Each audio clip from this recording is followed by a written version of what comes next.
Bien, mesdames, messieurs, nous allons très vite commencer cette table ronde parce que nous avons un emploi du temps très serré. Nous sommes attendus, comme vous le savez, à la mairie de Bordeaux tout à l'heure à 13 heures. Donc, on va essayer de ne pas dépasser le temps qui nous est imparti. Alors, je voudrais d'abord introduire le sujet de cette table ronde. Il s'agit de regards croisés sur des programmes européens, programme Erasmus, programme Jean Monnet, Tempus. Et nous avons ici 5 invités qui vont s'exprimer à tour de rôle et en essayant de ne pas déborder. Vous avez, messieurs, 10 minutes chacun. Je vais être obligé de vérifier qu'il n'y ait pas de débordement. Donc, pour commencer, nous avons Pierre Bailly. Pierre Bailly, qui est responsable de relations internationales à l'université Pierre Mendès France de Grenoble. Thierry Combe, qui est membre du CNESER et du CNCNU, qui est maître de conférence en gestion à l'université de Reims. Nous avons M. Jean-Paul Guichard, qui est professeur à Nice Sophia Antipolis, qui est directeur du Centre de coopération avec les pays de l'Est et qui détient la chaire Jean Monnet Europe Pays de l'Est. À sa gauche, nous avons Radovan Goura, qui est directeur de l'Institut universitaire franco-slovaque à l'université Matej-Bel. Je ne sais pas si je prononce ça correctement. Je ne suis pas spécialiste de la langue slovaque. À Bansko-Bistria. Et puis Gilles Rouet, deuxième à partir de ma gauche là-bas, qui est professeur à la fois à l'Université de Paris Descartes, où il est à l'université de Matej-Bel aussi, et lui aussi détient une chaire Jean Monnet pour identité, culture en Europe. C'est Radovan Goura qui va commencer. Alors. Mesdames, Messieurs, bonjour. La formation est un élément important permettant d'acquérir les compétences nécessaires afin d'accroître la compétitivité économique et le bien-être des citoyens européens. Dès aujourd'hui et encore plus demain, l'économie et l'emploi en Europe dépendront de plus en plus des innovations, de savoir-faire de haut niveau et des compétences. En appuyant sur les analyses à la fois quantitatives et qualitatives, cette intervention se propose d'offrir un point de vue global concernant le programme Erasmus en Slovaquie. Au début, permettez-moi bien sûr vous présenter en quelques mots l'état de lieu de l'enseignement supérieur en Slovaquie. La révolution de novembre 1989 a initié le processus de transformation de notre société qui s'est alors lancé plusieurs défis pour moderniser son système éducatif. Presque toute la période des années 90 représente une période de transition ou plutôt de transformation. Cette transformation, bien sûr, s'est entrecroisée avec le processus purement quantitatif d'augmentation des effectifs dans l'enseignement supérieur ainsi que le nombre d'établissements supérieurs dans notre pays. Dans le premier graphique, alors vous voyez qu'en 20 ans, on a réussi à augmenter la part de la population slovaque ayant la formation supérieure en passant de 5,8% à 11,5% aujourd'hui, ou on peut dire en 2011. En ce qui concerne le nombre d'établissements supérieurs, malheureusement, dans la même période, on a réussi à tripler le nombre d'établissements supérieurs dans notre pays, en passant de 12 en arrivant jusqu'à presque 35 aujourd'hui. Un élément, je dirais, très important, c'est aussi avoir une certaine vision de l'état de l'enseignement supérieur en Slovaquie et bien sûr son financement. Alors, vous pouvez voir qu'en ce qui concerne la part du PIB investi dans la recherche, j'ai mis la comparaison avec les pays de Visegrad, ça veut dire Pologne, Hongrie, République tchèque et l'Union européenne. Donc, dans les dernières 10 années, alors en 2001, on était à 0,63% de PIB petit déclin en 2005 et en 2010, on est revenu au même niveau qu'en 2001, 0,63 de PIB. Tout le monde connaît les objectifs de la stratégie l'Europe 2020 de la Commission européenne. Alors, nous serons obligés en Slovaquie d'augmenter à 500% l'investissement dans la recherche. Bien sûr que, pour être optimiste, je serais content si nos gouvernements réussissaient dans ce délai à doubler le taux actuel. Bien sûr, toutes ces informations inquiétantes, on peut dire la crise économique, incertitude dans tous les niveaux, on peut quand même dans le système éducatif, dans l'information, trouver un élément, on peut dire stable, un élément visible, un élément connu dans tous les États et on peut dire un élément apprécié de tous ceux qui le connaissent de près et dont Erasme pourrait être fier. C'est lui, cette figure brillante de la période des grandes découvertes, des marins audacieux, période qui a révolutionné l'horizon de l'homme. Erasme a incarné un nouveau type d'homme à cheval entre le monde médiéval et la société moderne. Son travail se caractérise par une soif de connaissance. L'élément dont j'ai commencé à parler naturellement, le programme Erasmus de la Commission européenne. Le programme qui a révolutionné, qui révolutionne l'horizon des étudiants dans le but de créer un nouveau type d'homme, un nouveau citoyen européen prêt à traverser la période d'instabilité actuelle. Pour freiner mon enthousiasme, je passe maintenant à la présentation des chiffres réels concernant le programme Erasmus en Slovaquie. En ce qui concerne le nombre d'étudiants dans le cadre du programme Erasmus réalisé dernières 10 années de 2000 jusqu'en 2010, donc ici on a réussi à augmenter le pourcentage en passant de 500, on peut dire sortants, jusqu'à aujourd'hui presque 2500. Si on y ajoute les étudiants qui ont réalisé en 2010 aussi le stage par intermédiaire d'Erasmus, dont on arrive à peu près à 3000 personnes, 3000 étudiants qui ont réalisé Erasmus en Slovaquie. En ce qui concerne les enseignants, ici aussi, on a réussi une grande augmentation en ce qui concerne les sortants, en passant de à peu près 100 enseignants, 100 universitaires en 2000 pour arriver à presque à 700 actuellement. Mais ce qui est très inquiétant, c'est le pourcentage des étudiants Erasmus par rapport au nombre total des étudiants dans l'enseignement supérieur.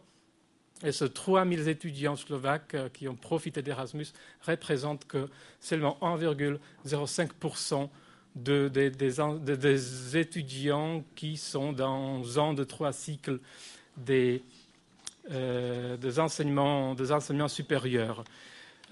Bien sûr que les mêmes chiffres on peut trouver dans tous les pays de l'Union européenne.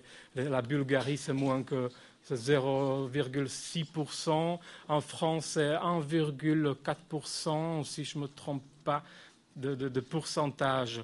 Alors, ce taux d'étudiants Erasmus est généralement très faible dans les États européens. Naturellement, différents facteurs influencent cette faiblesse présence et les causes sont diverses de chaque État. Je ne vais pas maintenant parler des problèmes slovaques. Je vais passer maintenant à une présentation d'un sondage réalisé par l'Agence nationale qui administre le programme Erasmus dans notre pays. Ce sondage avait plusieurs buts. J'ai choisi le but concernant l'insertion des diplômés universitaires Erasmus sur le marché de travail. Le sondage était réalisé auprès de 400 répondants étudiants on peut dire anciens étudiants qui ont réalisé Erasmus dans les années 2007-2008. Dans le sondage, les étudiants ont répondu à une série de questions dont j'ai sélectionné les suivantes. Est-ce que le séjour à l'étranger vous a aidé à trouver votre emploi? Ici, on voit clairement que 80% répondent oui. Est-ce que vous avez travaillé à l'étranger? 55% seulement en Slovaquie, mais on voit que 45% des étudiants Erasmus ont une expérience avec, on peut dire, un employé étranger, ont travaillé à l'étranger. Votre formation acquise correspond-elle aux besoins de votre emploi? Ici, on voit que presque 60%, la formation acquise correspond. Et on peut ajouter aussi que pour 28%, formation est supérieure. Alors, c'est presque 90%, on peut dire, des répondants sont on peut dire, contents avec son emploi, son poste qu'ils ont trouvé.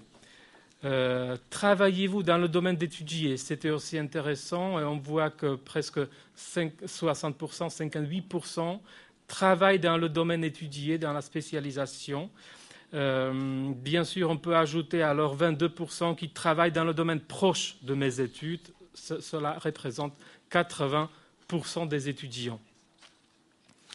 Votre formation acquise est une bonne base pour, on voit ici, 38% pour le premier emploi, 26% alors sont pour la spécialisation dans mon emploi, et 36% on voit que c'est pour la formation suivante. Naturellement, question logique, suivez-vous une formation à ce moment? Alors ici, on voit que 17% suivent une formation pour augmenter sa qualification. Après 14%, formation supérieure, formation linguistique, 25%, cursus de spécialisation, etc. Alors, on peut dire que 80% des étudiants anciens Erasmus sont prêts à une formation après les enseignements supérieurs.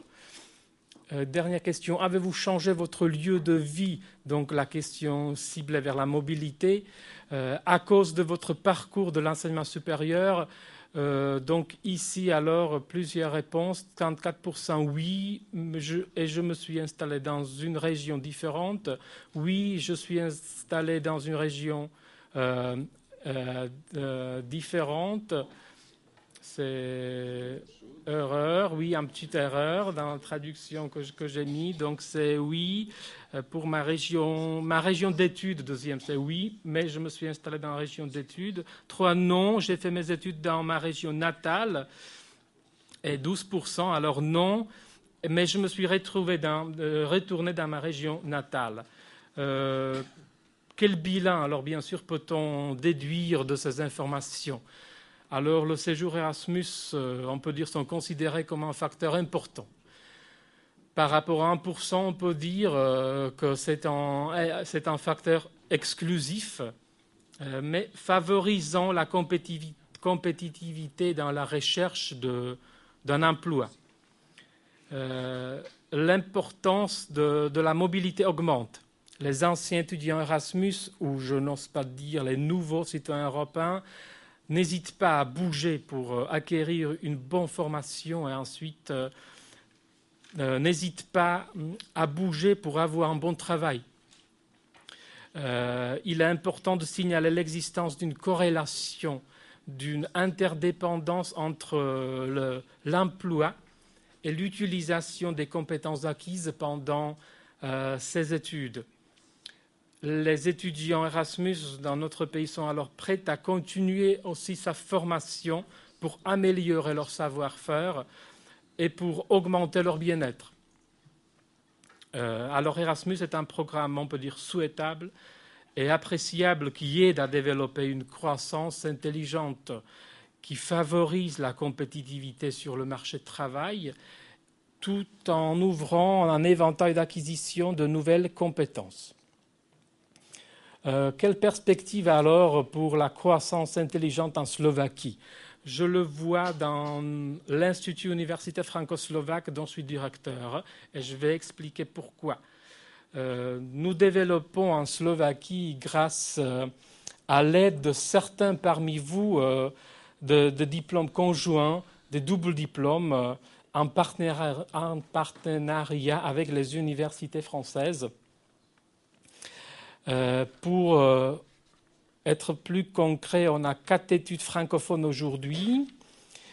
4 études francophones aujourd'hui, ça veut dire que ces études fonctionnent en partenariat, mais sans le diplôme français. On a 2 doubles licences en Slovaquie et 6 doubles masters, ça veut dire les étudiants peuvent obtenir le diplôme tant slovaque que le diplôme d'une université française par, on peut dire, le même travail. Nous pouvons bien entendu être fiers de nos résultats, mais afin d'assurer leur bon développement dans les années à venir, nous avons pris en compte la nécessité d'informer et de promouvoir au mieux ces programmes d'études par le biais d'une institution nationale centralisant la réalisation de plusieurs missions. Notre institut est une association, c'est une personnel moral indépendant et c'est surtout une structure à but pédagogique. Il a été créé il y a 1 an, surtout pour visibiliser tout ce travail que nous faisons, bien sûr, promouvoir et développer l'enseignement à la française. Ce qu'on voudrait bien le faire dans les mois à venir ou dans les années plutôt, c'est surtout la labellisation. Donc, essayer d'accueillir une évaluation de qualité. Bien sûr, faciliter les échanges, encourager les autres développements, mais ce qui est nouveau aussi, nouer un partenariat plus important entre les universités et des entreprises qui sont implantées, les entreprises françaises aussi qui sont implantées en notre pays. Bien sûr, alors, nos priorités, c'est en général améliorer le niveau d'éducation, accroître les possibilités de choix d'études, d'intensifier la mobilité des Européens pour augmenter la qualité de vie, le savoir-faire ainsi que notre travail quotidien. Je vous invite très chaleureusement à nous rejoindre. Merci de votre attention. Bien, merci Radovan pour ce témoignage plutôt positif qui contraste pas mal avec ce que nous avons entendu tout à l'heure et qui montre que certains contrats d'études peuvent être vraiment bien montés. Nous allons maintenant passer la parole peut-être à Jean-Paul Guichard. Merci. Qu'il me soit permis tout d'abord de remercier Jacqueline Bergeron. Je ne la connaissais pas, on s'est connus par téléphone, mais j'ai beaucoup apprécié à la fois sa persévérance et son dynamisme. Je voudrais aussi rappeler la mémoire de Franck Biancheri, que certains d'entre vous ont peut-être connu, mort à l'âge de 51 ans il y a quelques jours. Si je vous parle de lui, c'est tout simplement parce que en mars 1987, au cours d'un repas à l'Élysée, il avait convaincu le président Mitterrand de faire pression sur ses collègues allemands et anglais notamment, pour que l'Union européenne finance le programme Erasmus dont Franck Biancheri était l'un des inspirateurs.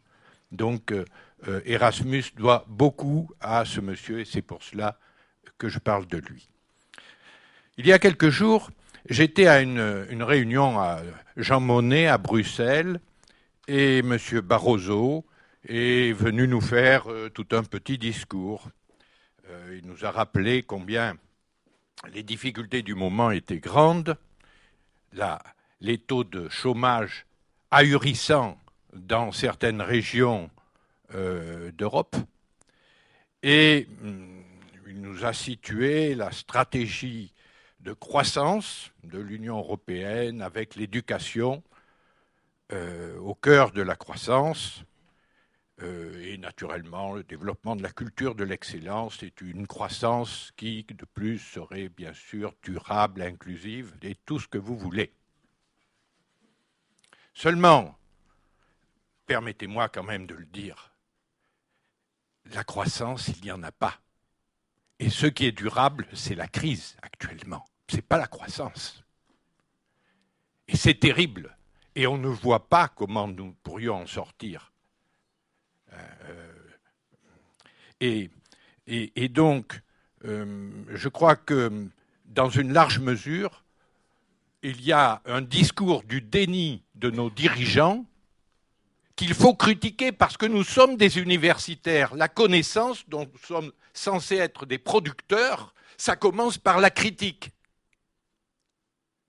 Alors, c'est une invitation que je nous adresse à nous tous, mais osons critiquer un peu les choses, enfin, dire des choses. Et c'est parce que c'est extraordinaire, ces grands messes Jean Monnet qui sont organisées à Bruxelles. C'est finalement, je caricature un petit peu, pardonnez-moi, mais c'est finalement les commissaires européens, les directeurs d'administration des communautés européennes qui viennent faire des amphis aux universitaires, assis bien sagement, là comme vous l'êtes. Et ces universitaires, ils ont pour rôle, s'ils ont une chaire Jean Monnet, de répercuter la bonne parole dans leurs universités respectives et même dans l'environnement socio-culturel de leurs universités respectives. Mais où allons-nous ? Enfin, comment ne pas se rendre compte qu'on est face à une sorte d'autisme de nos dirigeants et de nos politiques ? Parce que, excusez-moi, mais ça devrait être eux qui devraient être à l'écoute du monde universitaire en disant « mais écoutez, on ne comprend pas trop bien ce qui se passe, expliquez-nous ». Eh bien non, c'est l'inverse. Et d'une certaine façon, les universitaires acceptent de jouer les serviteurs, là, hein, les tireurs de pompe. Alors, ben, ça, il faut le refuser et faire prendre conscience que l'Europe, ça ne se construit pas comme ça. Il ne faut pas garder la langue dans sa poche, surtout quand on est universitaire. Alors, ce devoir de critique, je pense qu'il faut l'exercer sur les programmes, justement, européens. Alors, j'ai parlé du programme Jean Monnet, mais rassurez-vous, ce n'est pas tout négatif, bien entendu. Mais parlons aussi du programme Erasmus. Du programme Erasmus, dont je ne suis pas sûr qu'il réponde en tout point aux espoirs qui avaient été placés en lui il y a 25 ans. Et notamment, que dire de ces mobilités qu'on finance mal certes, mais ça a un coût quand même, pour des étudiants qui vont faire des études en anglais dans un pays non anglophone. C'est ça la diversité culturelle ? Parce que je vous signale que quand même, enfin je vous rappelle, pardon, que la diversité culturelle est au cœur de la démarche de l'Union européenne en matière de formation, etc. Et il y a un commissaire européen à la formation et à la diversité culturelle, mais ce commissaire européen, à chaque fois que je l'entends faire un discours, en général c'est à Bruxelles, je ne l'ai jamais entendu utiliser une autre langue que l'anglais. Elle aurait pu faire dans la diversité culturelle, hein, mais elle ne le fait pas et elle parle toujours en anglais.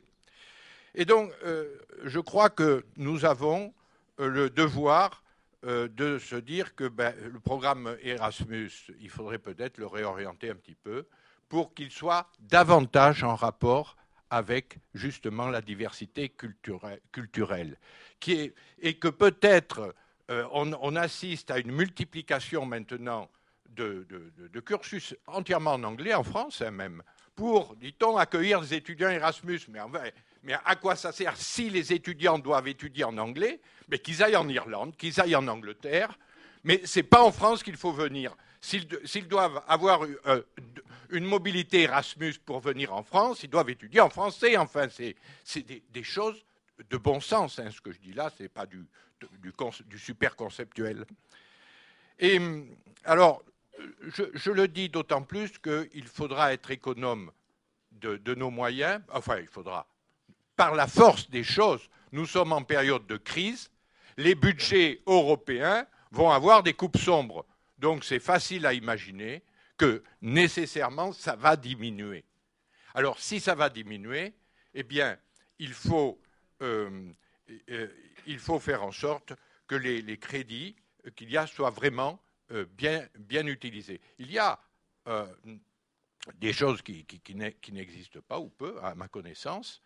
C'est que c'est très bien de former des générations nouvelles, mais il y a aussi le stock des enseignants, des vieux enseignants notamment, les 50 ans, 60 ans, enfin, qui enseignent encore. Bon. Et ces gens-là, vous ne leur ferez pas apprendre les langues comme ça. S'ils ne les connaissent pas, ils ne les connaissent pas. Et puis alors, communiquer dans un mauvais anglais, ce n'est pas toujours la solution, en tout cas pour les échanges un peu en profondeur. Et donc, je pense qu'il y a un besoin d'opérer des traductions d'articles d'une langue à une autre. Moi, je m'occupe beaucoup de coopération avec la Russie et j'éprouve ce besoin. Et d'ailleurs, on est en train de faire des choses dans ce domaine-là. Et je crois que, au titre des moyens nouveaux, enfin, en tout cas, il faudrait des moyens pour promouvoir des traductions de textes scientifiques, enfin, favorisant la circulation des idées entre les divers pays d'Europe, mais et puis aussi entre les divers pays du monde. Enfin, je veux dire que et les environnements, particulièrement les environnements de l'Europe, évidemment, les partenaires de la Méditerranée, du Moyen-Orient et évidemment de l'Europe de l'Est et des Balkans. Alors, du fait qu'il n'y a pas beaucoup de crédits à attendre, il faut aussi mettre l'accent peut-être sur les programmes qui s'autofinancent, qui n'ont pas besoin de demander pour exister des crédits publics, qu'ils soient nationaux ou bien européens. Et je pense que ça, c'est important, que directement des universités qui se déclarent partenaires puissent monter des projets internationaux et parfois avec à la clé des doubles diplomations, avec à la clé des mobilités, etc. Je crois, à Nice nous en faisons, mais d'autres en font, notamment avec la Slovaquie, justement. On fait un truc avec Košice. Et je pense que ça, il faut le développer. Alors ça a quelques conditions. Figurez-vous que je suis effrayé de voir le développement de la bureaucratie dans nos belles universités, qui sont devenues autonomes. On en parlait tout à l'heure avec un collègue là-haut qui a exercé des responsabilités dans le domaine de la gestion universitaire. Eh bien, on pourrait se dire, les universités, elles vont être pleines de dynamisme, etc. Je ne suis pas sûr qu'elles aient tout le dynamisme qu'il faudrait. Alors, pour monter des bonnes coopérations qui marchent, il faudrait qu'il y ait des porteurs de projets, naturellement, que ces porteurs de projets, on leur laisse un peu la bride sur le cou, et donc que au niveau de leur fonctionnement interne, les universités aient un peu moins tendance à suivre la voie qui n'est pas la bonne à mon avis, la voie de la centralisation du contrôle, plutôt que du contrôle a posteriori, du contrôle a priori et des embûches qui font que finalement les gens n'arrivent pas. Et quand je dis cela, parfois en matière internationale pour des programmes autofinancés, les universités échelon central se disent on va prélever notre dîme, etc. Et ce qui contribue à rendre encore plus difficiles les choses. Voilà, il me reste plus qu'une minute, mais j'arrivais à la fin de ma péroraison. Si vous voulez, en un mot, je dirais, écoutez, ne nous bridons pas, osons parler, osons critiquer et osons entreprendre. Voilà.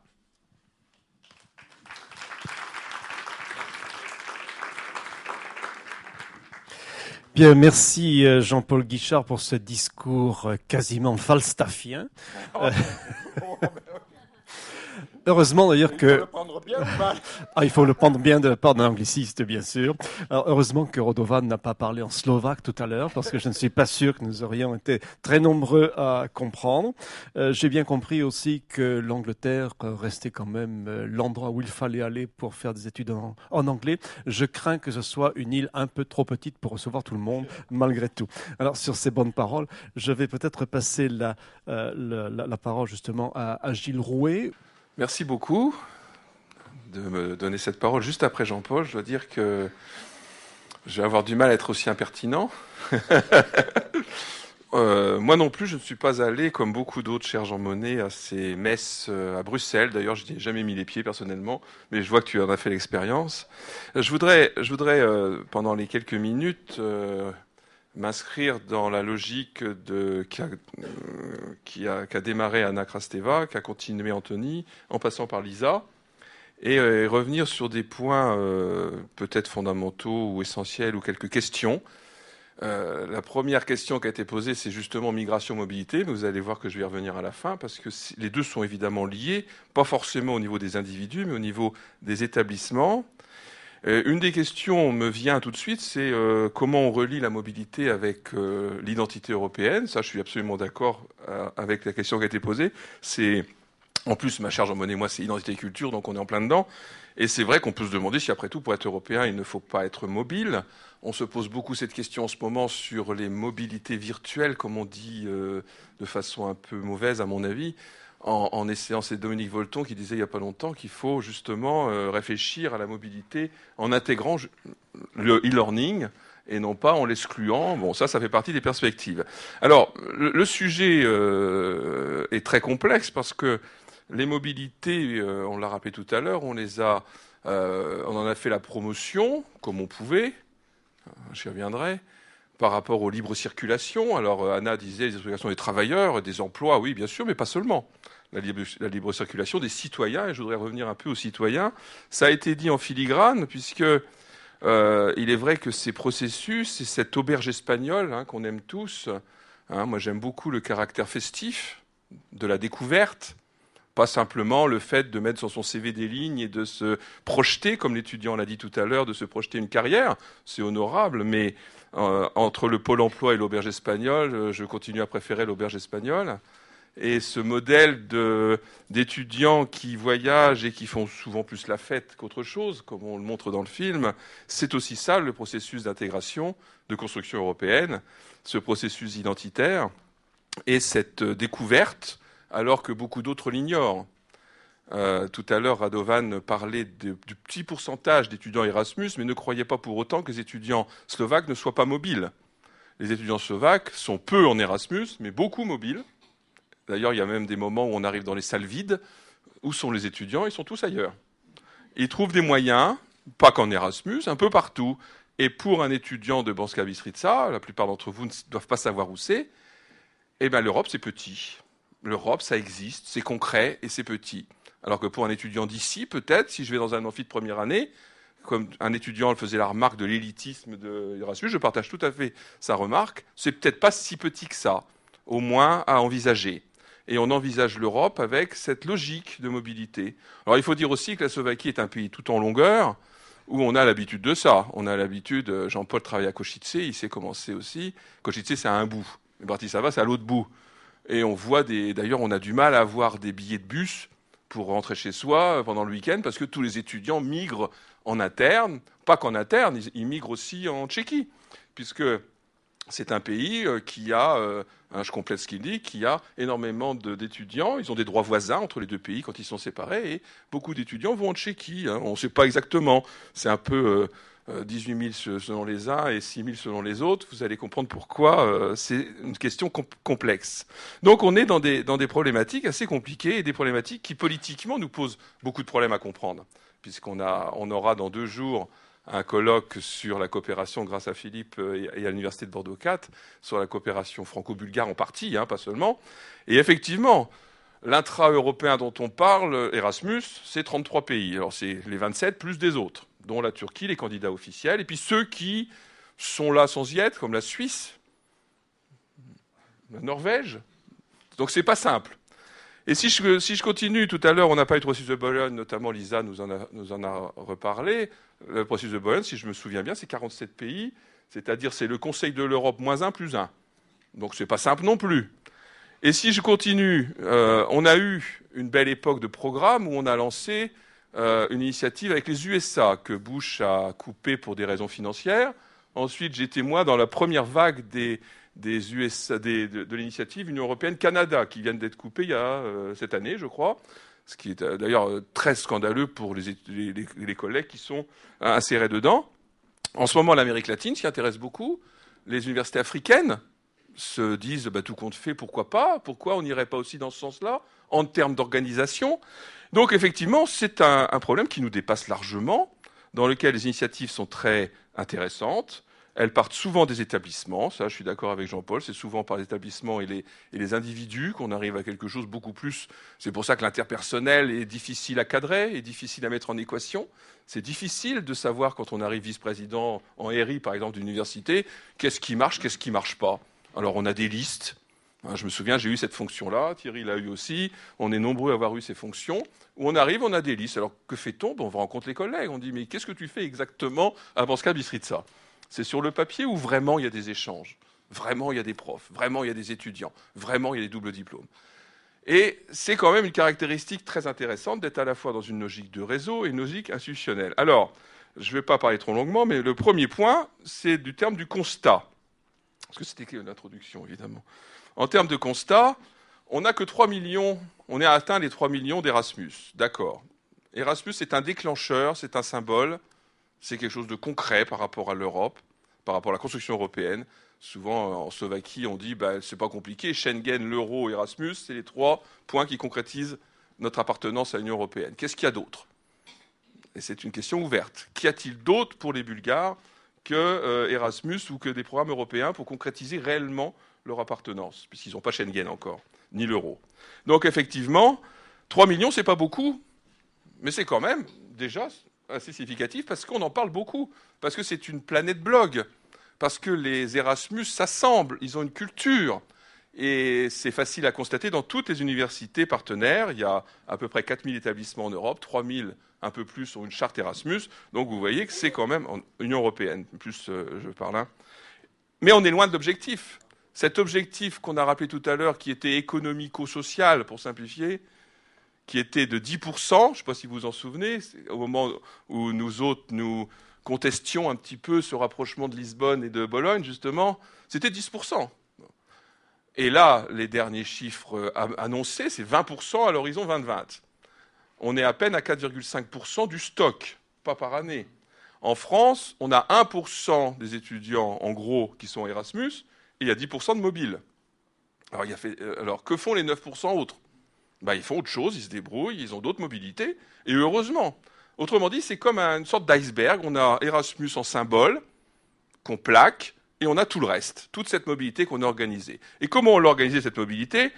Parce que le processus de Bologne, dont je suis l'un des premiers critiques, pour des raisons, j'aurai peut-être le temps de dire, ça fonctionne. Ça nous a permis, et j'étais content de voir qu'au Liban, nos collègues sont rentrés dans la démarche. Ça nous permet de ça. Ça nous permet à nous d'aller y enseigner, en français, je préfère d'ailleurs. Ça nous permet aussi aux étudiants de transférer leurs crédits, etc. C'est vrai que c'est compliqué. On a travaillé beaucoup sur cette question. La question que vous posez, monsieur, c'est une question fondamentale. Ce n'est pas le crédit qu'on reconnaît. Le crédit, c'est l'instrument qui permet de reconnaître autre chose. Mais ce n'est pas le crédit en lui-même. À la limite, on s'en fout du crédit. D'ailleurs, avec certains pays qui n'ont pas ces crédits, on y arrive aussi, parce qu'on a des conventions. Alors, on a donc une nouvelle philosophie à avoir par rapport à tout ça, et c'est vrai que la négociation est complexe en ce moment. Vous savez que entre les pays du Nord, pour faire simple, et ceux du Sud, plus la France, pour faire simple toujours, on a une lutte, ça n'a rien donné au dernier. Le 26, c'est-à-dire aujourd'hui, hier, on avait une négociation financière, j'ai pas eu d'écho. On demande 19 milliards pour Erasmus pour tous. Monsieur de la région, monsieur du comité de région, je crois, a raison. Erasmus pour tous, tout au long de la vie, bien sûr, avec une ouverture ouverte, une ouverture générale, et surtout l'idée qu'on va peut-être arrêter avec le top, le up-bottom pour faire du bottom-up, c'est-à-dire faire comme on a essayé de faire en culture avec ce plan D, après le non au référendum en France et le non un petit peu au-dessus de chez nous, faire en sorte que ce soit par les citoyens eux-mêmes qu'on y arrive. Autrement dit, que l'étudiant lui-même fasse ses demandes, comme ça se passe un petit peu comme les programmes Grundtvig ou pour des programmes jeunesse et choses comme ça. Mais ça, c'est un objectif qui demande énormément de moyens. On avait 7 milliards dans l'ancien système, on en demande 19 milliards, et pendant le même temps, les coupes pourraient être de 200 milliards. Donc vous faites vite le calcul, si on garde la PAC, ça veut dire que le programme qui est le mieux connu, le mieux reconnu dans toute l'Europe, risque justement d'avoir de gros soucis notamment parce qu'on veut l'étendre. C'est ça la contradiction. En voulant l'étendre, on risque même de le réduire. Et ça, c'est dramatique, et c'est pour ça qu'il faut continuer à se battre sur ces domaines. Alors, comme vous le savez peut-être, une initiative citoyenne est lancée pour tenter de convaincre donc énormément de gens de tous les pays. C'est une des premières, hein. Vous savez que le traité consolidé le prévoit. C'est une des premières qui va justement s'est lancée. C'est facile à voir dans les blogs. Hein, je l'ai signée la semaine dernière, donc je vous invite à la trouver. C'est une initiative pour que les citoyens revendiquent leur attachement à ce programme qui deviendrait Erasmus pour tous. Voilà. Alors, il y a 3 mots-clés, je vais vite. Il y a 3 mots-clés dans...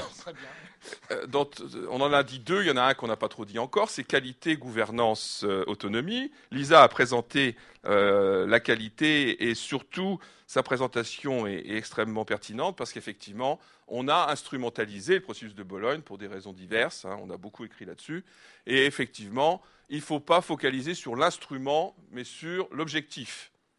C'est l'objectif qui fait les programmes entre nous, c'est sûrement pas les instruments. Les crédits ne sont pas une fin en soi, comme il a été dit, bien évidemment. Alors ça veut dire qu'on peut adapter, qu'on peut être flexible.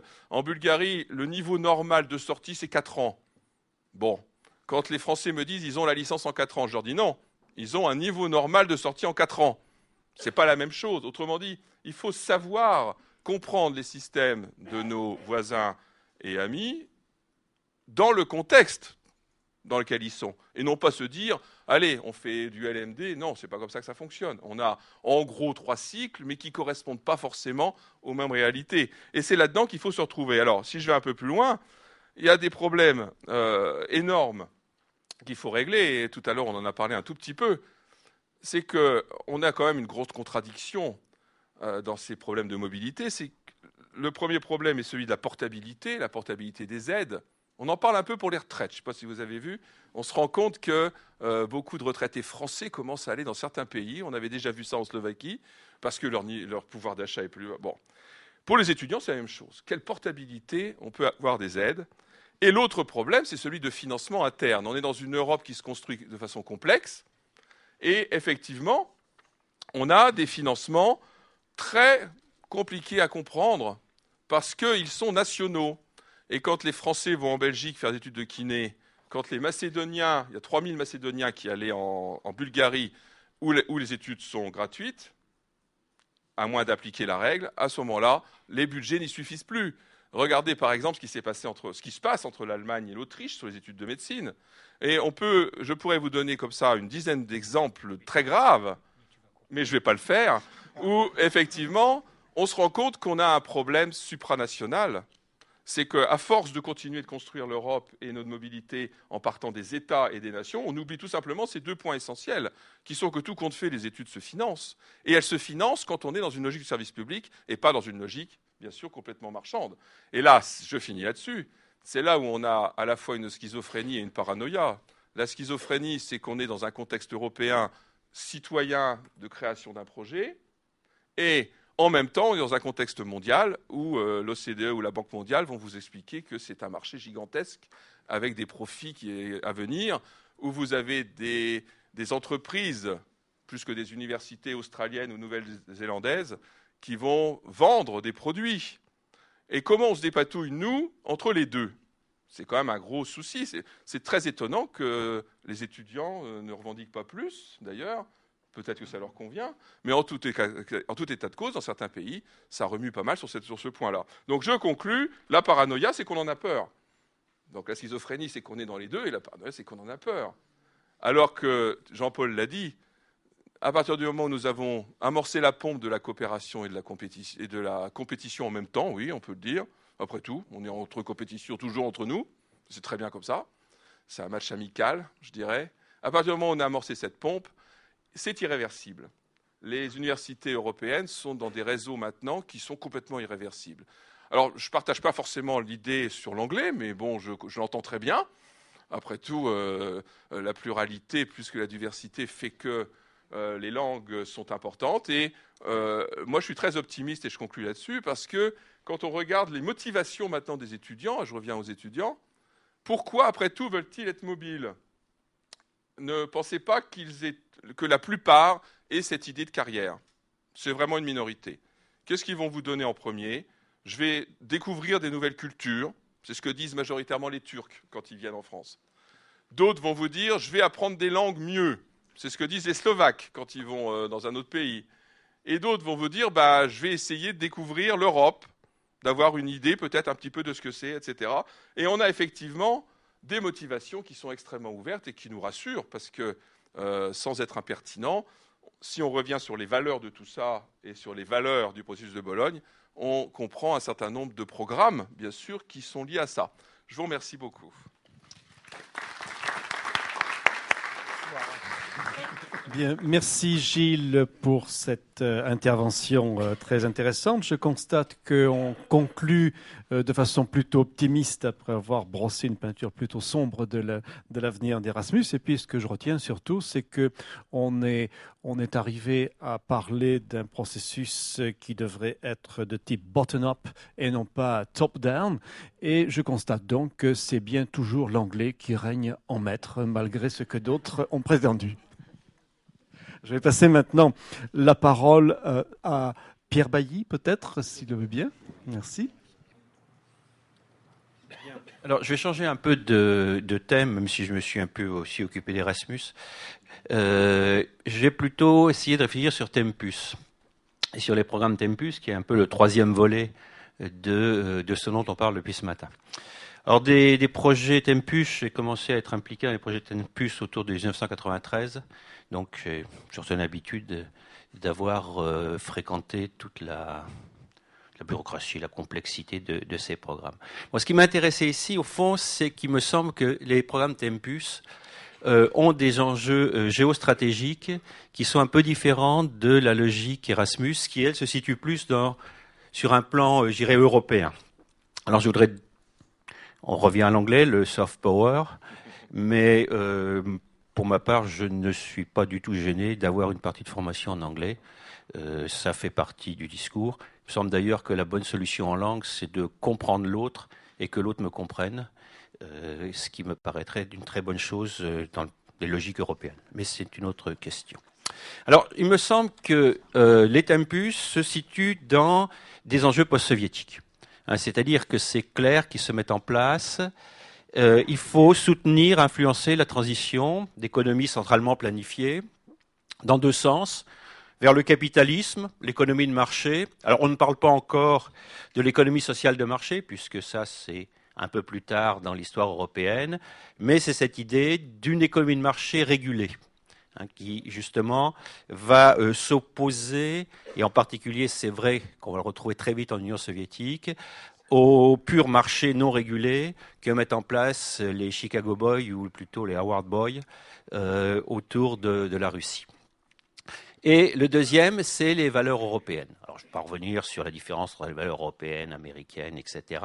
C'est quelque chose qui était assez connu. Et je crois que c'est les deux éléments qu'il faut intervenir. Parce qu'au fond, il ne faut pas oublier quand même que ce soit les PECO ou les pays de l'ex-Union soviétique, ce n'est pas en Europe qu'ils viennent chercher les réponses et les solutions à leurs problèmes de transition. C'est vers les États-Unis. C'est quelque chose de très clair, très massif. Ce sont les États-Unis qui sont à ce moment-là le modèle intéressant. Ce n'est pas l'Europe. Et l'Europe est secondaire par rapport à ces transitions. Et dans certains cas, il en reste encore des choses. Alors, Tempus, je ne vais pas m'intéresser à Tassis, je me laisserai sur Tempus. C'est un peu l'instrument spécifique pour l'enseignement supérieur pour avoir cette influence européenne de façon à le développer. Alors, en fait, Tempus va répondre à trois objectifs. D'abord, il répond au premier objectif, préparer l'adhésion à l'Union européenne d'un certain nombre de pays. Alors, c'est les PECO, le phare, bon, on va oublier que c'était purement Pologne-Hongrie, qui se met en place dès 1990-1992. Et puis, deuxième préparation à l'Union européenne, c'est les Balkans, 1996-2000, pour les donner. Ça, c'est clair, il s'agit d'intervenir dans des pays dans lesquels les transformations, y compris universitaires, sont vers une adhésion. Ensuite, on a l'environnement proche. Alors, l'environnement proche, alors on me dirait la CEI, oui, mais n'oubliez pas les États baltes, bien sûr, les États baltes rentrent plutôt dans l'adhésion. Alors la CEI dont on ne sait plus, est-ce que la Géorgie va adhérer, l'Ukraine? Bon. Mais en gros, c'est la CEI, c'est les programmes TACIS, les programmes Tempus TACIS. Et ça, il s'agit beaucoup plus d'organiser des partenariats. Il n'y a pas d'un objectif d'adhésion.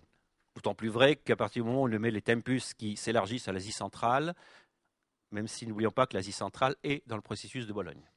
Ce qui fait partie. Mais bon, je crois que Gilles l'a dit, qu'est-ce que l'Europe? Le Kazakhstan appartient. Qu'est-ce que l'Europe? Ça dépend comment on entend ce mot, qui est un peu complexe. Et puis, c'est vraiment proposer un modèle européen, y compris sur le plan universitaire, un modèle alternatif au modèle des États-Unis. Et à ce moment-là, il y a une question qui se pose, qu'est-ce que c'est que le modèle européen d'enseignement supérieur? Et la réponse, on n'en sait rien. On n'en sait rien parce que quand on commence les TACIS, on n'est pas dans le processus de Bologne. Et le processus de Bologne n'a pas donné un modèle européen d'enseignement supérieur. Il a donné des grands traits de ce que peut être la mise en compatibilité de modèles, de systèmes nationaux, voire infranationaux. Donc, c'est quand même la grande découverte. C'est d'ailleurs aussi, ça a été aussi une grande découverte sur le plan purement économique. Quand on dit, on va expliquer quelle est l'économie, vers quelle économie on va. C'est le modèle français. Oh, mais c'est évidemment le meilleur puisqu'on est français. Ce n'était pas l'avis des Allemands. Pas non plus celui des Britanniques, ni des Danois. Bon, on ne va pas arrêter. Donc, on a découvert d'abord, on n'avait pas de modèle universitaire, on n'avait pas non plus de modèle économique et social qui soit un modèle européen. On a des grands principes, des grandes valeurs, des grandes structures, mais on n'en a pas du point de vue universitaire. Qui plus est, si on peut imaginer, allez, dans les années 60, 70, on avait un modèle français. Depuis les années 80, on a des transformations qui n'arrêtent pas et qui arrêtent, et je veux dire, aussi bien au plan des nations qu'au plan européen. On a parlé de Bologne, est un des éléments. Alors, ces grandes mutations, c'est la massification, démocratisation, massification, on ne rentrera pas dans ce débat aujourd'hui, c'est la professionnalisation. Je dirais en dehors des facultés de droit et de médecine, les universités françaises étaient professionnalisées pour former des enseignants. Mais dès qu'il s'agit de former d'autres catégories que les enseignants, ils sont bien trouvés mal.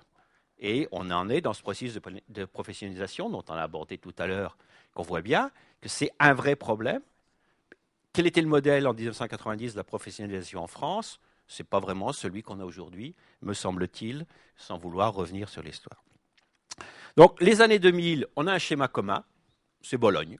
On donne un schéma, il y a 3 niveaux, on sortira à peu près bien, on essaye d'avoir des compétences, et puis des structures diverses qu'on rend compatibles. Qui sont compatibles, difficilement, ça ne rentre pas toujours, mais on y arrive. Donc, en fait, quand on va arriver, c'est cette absence de modèle, et c'est plutôt des valeurs, c'est plutôt des façons de concevoir l'enseignement supérieur dans sa transformation dans les pays européens qui est là. Ce qui fait que par rapport aux Américains, la difficulté, c'est qu'on n'a pas de prêt-à-porter. On va être à chaque fois obligé de faire du sur-mesure. Enfin, dans les programmes Tempus dont je me suis occupé, ça a toujours été le cas. On n'arrive pas avec du prêt-à-porter, c'est comme ça, clac, clac. Le collègue américain avait plutôt des structures simples, c'est comme ça, la concurrence. Nous, on dit compétition, coopération, pas concurrence. On n'est pas dans le marché. Et je crois que c'est un élément important de la culture européenne au niveau universitaire. Alors, le Tempus phare, rapidement, former les cadres de la transformation des économies pour les PECO et développer des coopérations entre les établissements universitaires européens et les futurs adhérents. Alors, c'est vrai qu'en 1993, on ne dit pas encore européen, on essaye même de penser autour de Visegrad des coopérations renforcées entre quelques États qui pourraient ensuite adhérer à l'Union européenne. Ça échouera parce que... on va pas rentrer dans le détail. Non, après, je vais être trop bavard. Alors, les champs d'intervention. Alors, les champs d'intervention de Tempus, c'est d'abord la réforme des formations dans les champs de l'économie et de la gestion, c'est-à-dire l'élément essentiel. Tempus ne s'occupe absolument pas de tous les aspects, je dirais, physique, chimie. D'abord, le niveau n'est pas nécessairement mauvais, mais en économie-gestion. Il s'agit de former des gens, et je l'ai dit, dans la logique de cette transformation des économies. Alors, licence, maîtrise. Bon, à l'époque, on n'appelait pas ça licence maîtrise. On avait d'autres mots. On avait des DUG, on avait des maîtrises, bon, qu'importe. La recherche était interdite. L'objectif n'était pas le développement de la recherche. Il faut bien s'en souvenir. Tempus, ce n'est pas la recherche. La recherche n'est pas autorisée. Ce qu'on en fait, on le cache. On fait des colloques de... Je sais pas, bon, après, on peut dire ce qu'on veut. On s'en fout. Mais ce n'est pas autorisé officiellement. Parce que l'objectif n'est pas de faire des chercheurs, l'objectif est de former des professionnels pour assurer le développement de ces nouvelles économies capitalistes. Là aussi, d'ailleurs, juste une remarque par rapport à ce que je dis, c'est l'époque aussi, on commence à découvrir qu'il y a des capitalismes et qu'on ne sait pas ce que c'est concrètement qu'un capitalisme. D'où, là aussi, d'ailleurs, tout un ensemble de choses qui vont être tout à fait intéressantes. Et puis, deuxième aspect, c'est transformer la gouvernance des établissements d'enseignement supérieur vers plus de démocratie, pour faire simple, pour aller vite, et moins d'autoritarisme. Ce qui fait parfois qu'on se demande si la LRU n'est pas quelque chose qui vient d'un passé lointain. Mais bon, c'est juste une remarque. Alors, une fois qu'on a eu les premiers aspects de, si vous voulez, sur l'économie-gestion, on est passé aux politiques. Alors, on est passé aux politiques, tout un ensemble d'éléments, de tempus, dans lequel il y avait des aspects de démocratie, de développement des droits de l'homme. Là, on a d'ailleurs vu arriver dans les projets les juristes. Et Bordeaux 4, je crois, était relativement impliqué dans ce domaine pour avoir rencontré des collègues. La démocratie, les droits de l'homme, et puis on est passé ensuite aux publics spécifiques. Alors les publics spécifiques, j'ose pas dire les minorités, puisqu'il y a eu beaucoup de programmes qui étaient destinés aux femmes, mais on a commencé à considérer que les ségrégations de fait étaient aussi des éléments contre lesquels il fallait intervenir, parce que ça fait partie de la culture européenne, ça fait partie des éléments. Donc on a été dans ce terrain, vers des champs plus politiques, donc plus délicats. Je me souviens avoir proposé un projet de développement de la démocratie, enfin de la formation des fonctionnaires d'un peu plus de démocratie en Ouzbékistan. Ça n'a pas été un succès remarquable de la part des Ouzbeks. On a ensuite développé des éléments, une fois qu'on avait formé des universitaires, parce que les gens sont venus, les étudiants sont venus, les échanges. Alors, il y avait ce qu'il y avait dans les programmes, puis il y avait ce qu'il y avait autour. C'était clair. Ensuite, on a développé des éléments de relations université-entreprise. On allait vers la professionnalisation. Mais là encore, ces relations université-entreprise, je dirais qu'on les créait dans les programmes Tempus, en même temps qu'on les créait dans nos universités. En tout cas, dans la mienne. Où c'est le moment aussi où on réfléchit à ces relations université-entreprise qui soient un peu moins d'étrangeté, d'extériorité. Mise en œuvre de Bologne. Alors, mise en œuvre de Bologne, là, on est bien entendu dans quelque chose de tout à fait intéressant. Schizophrénie, tu disais tout à l'heure, Gilles, parce qu'il ne faut pas oublier que le processus de Bologne, ce n'est pas la Commission européenne. Les ECTS, c'est la Commission européenne. Bologne, ce n'est pas la Commission européenne. C'est une initiative de au départ, quelques ministres de l'enseignement supérieur. Ce qui permet d'ailleurs d'avoir une extension qui est bien plus large que l'extension de la communauté, même si on prend l'espace d'enseignement, l'espace économique européen. C'est parce que en fait, c'est un projet, alors je ne dirais pas qu'il vient de la base, parce qu'un ministre de l'Éducation nationale n'est pas nécessairement la base, mais en tout cas, ça ne vient pas directement des États en tant que tels. Et il me reste 1 minute. Voilà. Et on va avoir un élargissement vers tous les champs disciplinaires. Alors, ce que je voudrais dire, on va laisser tout ça, c'est pas très grave. Bon, on l'a dit. Alors, ce que je voudrais dire, c'est par rapport à MEDA. Puisque, en fait, là, on a actuellement on voit bien qu'on passe de l'Est vers le Sud. Alors, ça ne veut pas dire qu'on abandonne complètement les relations avec la CEI et l'Asie centrale, mais on a très clairement une réorientation vers MEDA. Alors, MEDA, ce n'est pas un programme récent, puisque 2002. Alors, là encore, et je reprends un peu ce que j'ai dit, on est dans une logique d'instrument d'influence.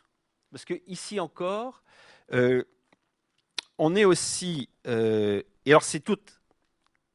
Ces instruments d'influence, je dirais, jouent d'autant plus aujourd'hui que la plupart des pays de la Méditerranée abandonnent ce qu'on a appelé les révoltes, les révolutions arabes, qu'importe le terme, mais abandonnent justement ces éléments d'organisation centralisée tout autant de l'économie que des universités. On passe vers des éléments, alors, je ne veux pas dire que c'est identique, mais c'est pour une part analogue. Hein. Quand, au fond, on avait des régimes qui organisaient la vie sociale et économique, et là, on est en train d'aller vers des régimes qui les organisent moins. Il ne faut pas dire qu'ils ne les organisent plus, mais des éléments. Donc, on est quand même, là encore, toujours de cet instrument d'influence, pas d'intervention directe, le soft power. Évidemment, ça s'articule avec le projet du PM, qui est compliqué. Allez, on va dire faire simple. C'est l'UPM, c'est pas PMF. L'objectif est très large et très global. C'est-à-dire qu'en fond, tout ce qui était le processus des tempus, des instruments des tempus, est maintenant acquis par rapport au programme MEDA actuel. Hein, je ne parle pas de celui de 2002. Donc très large, hein, de développer des coopérations universitaires, de rénover les formations universitaires. Alors parfois, c'est un peu, on vous impose Bologne, on vous impose les crédits. Il y a cet aspect, hein, il y a un certain nombre de programmes, c'est clair. Je pense que les collègues des universités de la Méditerranée sont comme les collègues des universités de la CEI, oui. Et puis quand le programme est fini, ils organisent les choses comme ils l'entendent. Ça ne veut pas dire qu'on a échoué, ça veut dire simplement qu'on a permis des évolutions, qu'on a aidé des évolutions. Mais on n'a pas fait ce qui était notre modèle du jour, parce que sur 10 ans, nous avons quand même beaucoup changé. Donc, il s'agit aussi de structurer des institutions universitaires plus démocratiques. Allez, juste les problèmes qui se posent, je pense que sont très liés sur MEDA, à la fois la crise économique en UE, et surtout les changements politiques dont j'ai dit qui donnent une possibilité sans doute très intéressante de pouvoir redévelopper des valeurs, des structures qui ne sont pas très loin de ce qu'on a pu développer grâce à Tempus. Bien, merci. Bien, merci Pierre Baillet pour cette approche à la fois historique et géopolitique de Tempus. On a appris qu'il y avait des mutations. Alors, il y a une chose que je n'ai pas entendue, que si on avait eu le temps de discuter, j'aurais peut-être mis sur le tapis. C'est le passage, je dirais, d'une comment dirais-je, de la connaissance à la compétence dans l'université. C'est un passage difficile. Il est difficile de faire comprendre aux gens que on doit se professionnaliser et que tout cela passe par la détermination de compétences. On n'aura pas le temps malheureusement d'en parler, donc je vais passer tout de suite la parole à Thierry Combe, qui est notre dernier intervenant. Merci. Alors, Gilles a conclu en parlant de paranoïa et de schizophrénie. Alors, moi, je suis un peu dans le même attitude. Connaissant Pierre et Gilles, sachant leur propension à dépasser les temps de parole, j'avais peur de passer derrière eux. Donc là, la paranoïa s'en trouve confirmée. Au niveau de la schizophrénie, c'est le sens de mon intervention. Le thème, c'est sur regard croisé sur les programmes européens. Donc, étant moi-même acteur local, j'ai été vice-président de relations internationales, responsable de formation, participant à de nombreux projets européens, mais aussi, je dirais de l'autre côté, au point de vue national, je suis membre du CNESER. Le CNESER, c'est ce qui, je dirais, en bout de course de la procédure d'accréditation. Je suis aussi expert à ERS et membre de la CNU. Donc, j'ai aussi le côté, qu'est-ce que la dimension qu'on peut donner dans ces différentes instances ou à la participation ou non à des projets européens. Donc je dirais à travers ces deux éléments, j'ai voulu structurer mon propos sur cette schizophrénie entre ce qu'on veut, ce qu'on revendique, donc le discours, et la réalité de ce qu'on obtient, la reconnaissance, la valorisation. Alors si je vais prendre par les différentes instances concernées, je vais commencer par les étudiants. Généralement, les étudiants, quand ils s'engagent dans un programme européen, Le plus souvent, c'est Erasmus, ça a été dit, redit. Ce qu'ils veulent, c'est une stratégie à très court terme, c'est obtenir leur diplôme. Et obtenir leur diplôme, ça passe par la reconnaissance des crédits qu'ils pourraient obtenir à l'étranger. Alors c'est une stratégie très payante parce que c'est un témoignage, c'est plus ce qui se passe dans mon université que la réalité. Il n'y a pas vraiment d'études faites au niveau national. Mais on s'aperçoit que les périodes passées à l'étranger correspondent à une validation sans problème des ECTS, c'est-à-dire pour un étudiant qui part à l'étranger, quand il revient, ça lui permet effectivement d'obtenir son année. Alors, et ce, d'autant plus depuis une paire d'années, on essaie de traduire les validations étrangères en A, B, C, D, E, F, et ainsi de suite, par des niveaux de notes. Par exemple, quand vous obtenez A, ça veut dire que vous avez 18. Donc quand vous avez 18, alors généralement ils ne sont pas tous A, nos étudiants, ils sont des B, des C, mais même C, ça veut dire 14. Quand vous obtenez sur un semestre 14 de moyenne, compte tenu des règles de compensation, ça vous permet d'en avoir que 6 au premier semestre. Donc je dirais que le niveau diplôme, c'est des stratégies qui se développent, qui expliquent en grande partie aussi le succès d'Erasmus. Alors l'intervention de ce matin sur la crédibilité du diplôme s'en trouve renforcée. Alors c'est aussi un point de vue à regarder. Le deuxième élément que souhaitent les étudiants quand ils partent en Erasmus ou dans un programme international de mobilité, je dirais, c'est en termes de compétences, est-ce que ça va me permettre ou non de m'insérer mieux sur le marché du travail. Donc ça, quand on regarde au niveau des employeurs, est-ce que c'est vu positivement une période à l'étranger? La réponse est globalement positive.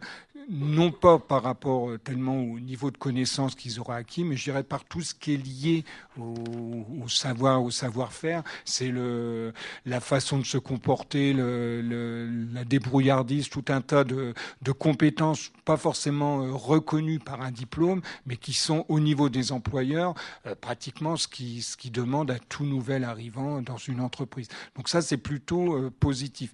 C'est pas pour autant que la traduction se fait immédiatement.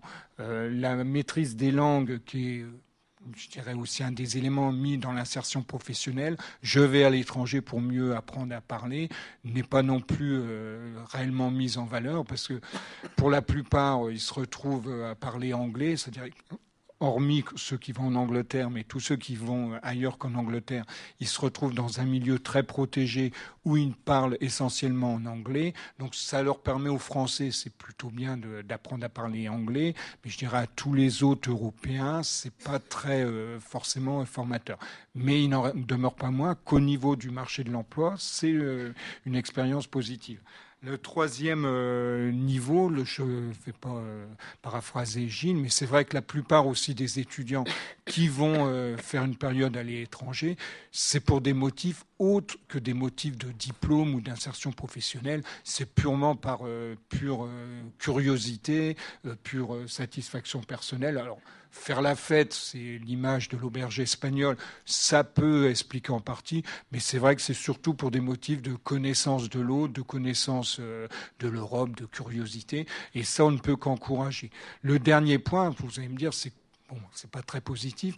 Au niveau, il y a quand même un élément pour lequel il y a un plus d'avoir fait une mobilité européenne, et c'est au niveau de nos jeunes doctorants quand ils vont passer leur thèse et qu'ils vont demander leur qualification au CNU, ce qui est quand même un objectif au moins pour la moitié des doctorants.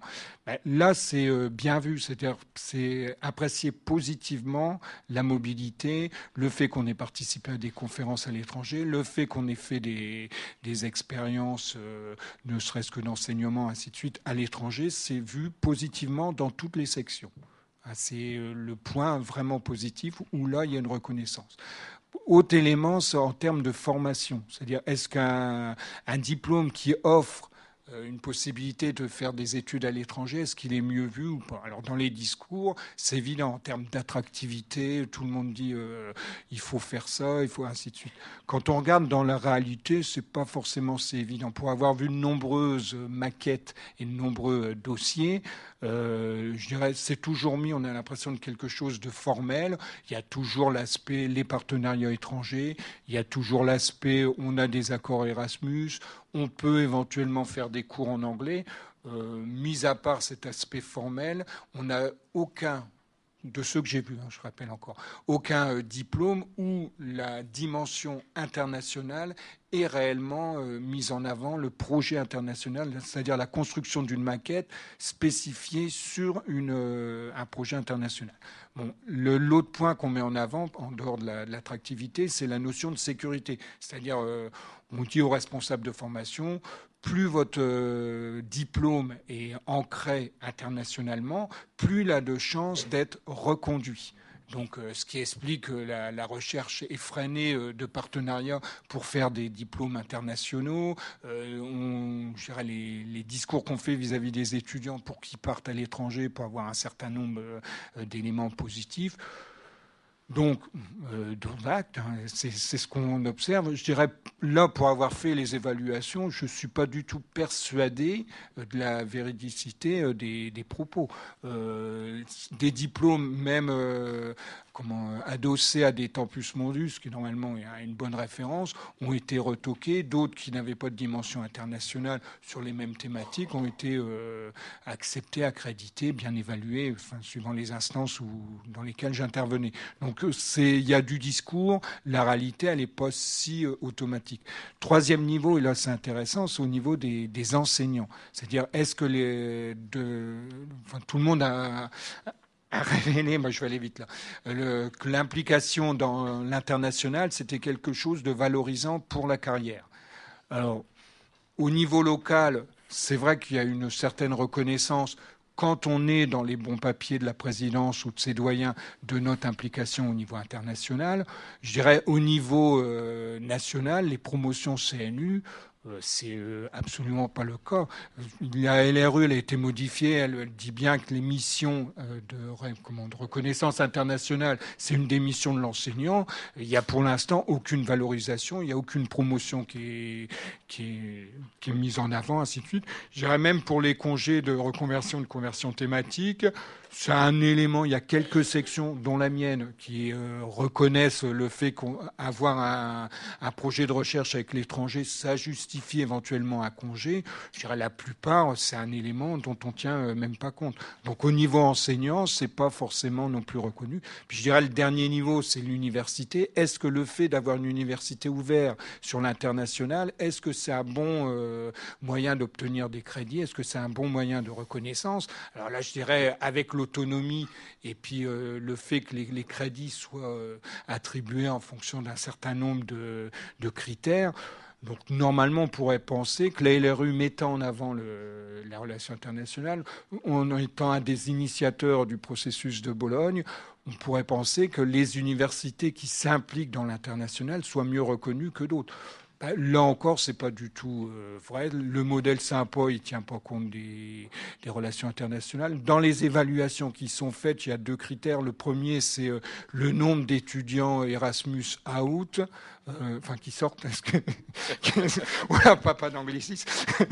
Le nombre d'étudiants qui sortent, et je dirais que ça ne joue pas plus que ça par rapport à des objectifs qui sont les indicateurs. On donne des objectifs et on vérifie qu'on respecte ou pas nos objectifs. Alors moi, je vais respecter le mien. J'avais 1 minute, donc je conclus là-dessus.